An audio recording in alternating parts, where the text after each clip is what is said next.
ଗୁଡ଼ାକୁ ନଷ୍ଟ କରିଦେବୁ। ସେ ବେଟ ମୁଁ କିଏ ତୁ କିଏ? ମୁଁ ସ୍ୱର୍ଗ ଦେବତାଙ୍କ ଦେବାଧିରାଜ ଇନ୍ଦ୍ର। ଇନ୍ଦ୍ର ଦହାଇନି ତ ଇନ୍ଦ୍ର ଛଡ଼ଉଛି।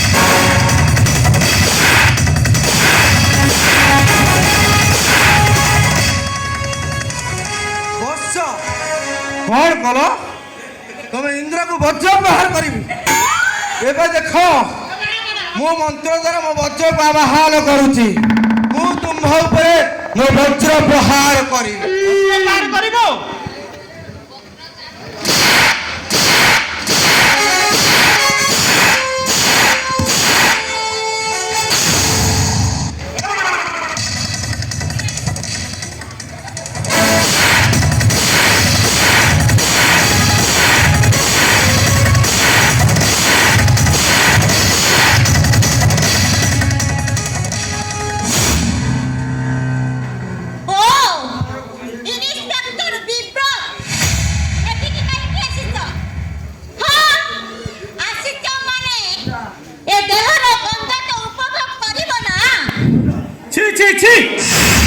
ମହିଳା ମାନେ ନାରୀ ଜାତି ପାଇଁ ଗୋଟେ କଳଙ୍କ, ଏ ପୁରୁଷ ମାନଙ୍କ ପାଇଁ ଗୋଟେ ଅଭିଶପ୍ତ।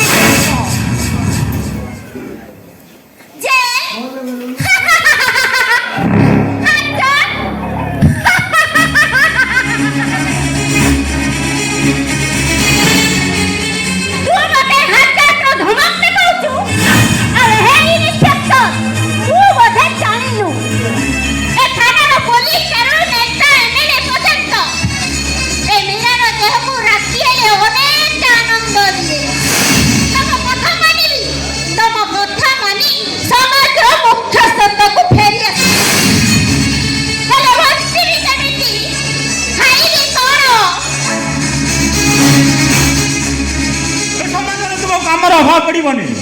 ତୁମେ ଚାହିଁଲେ ଯେକୌଣସି କାମ କରି ନିଜ ପେଟକୁ ଆଧାର ଯୋଗାଡ଼ କରିପାରିବ।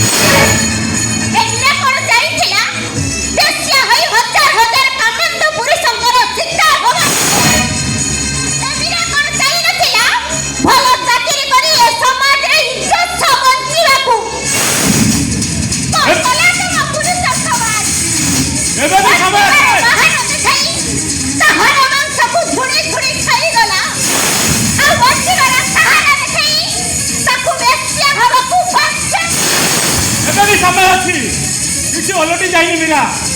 ତୁମେ ଚାହିଁଲେ ତା ହାତ ଧରି ନୂଆ ସଂସାର କରିପାରିବ।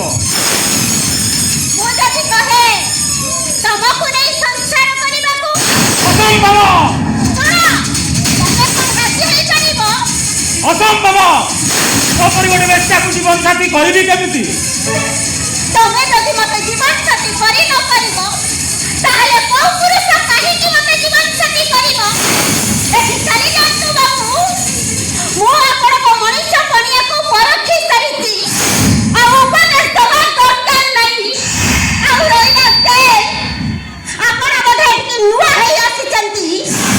ତମ ଉପର ଅଫିସରକୁ ପଚାରି ନେବ, ଆଉ ତାଠାରୁ ବୁଝି ନେବ ଏ ମୀରା ପାଇଁ ଏଯାଏ ହାତ କରି ତିଆରି ହେବ।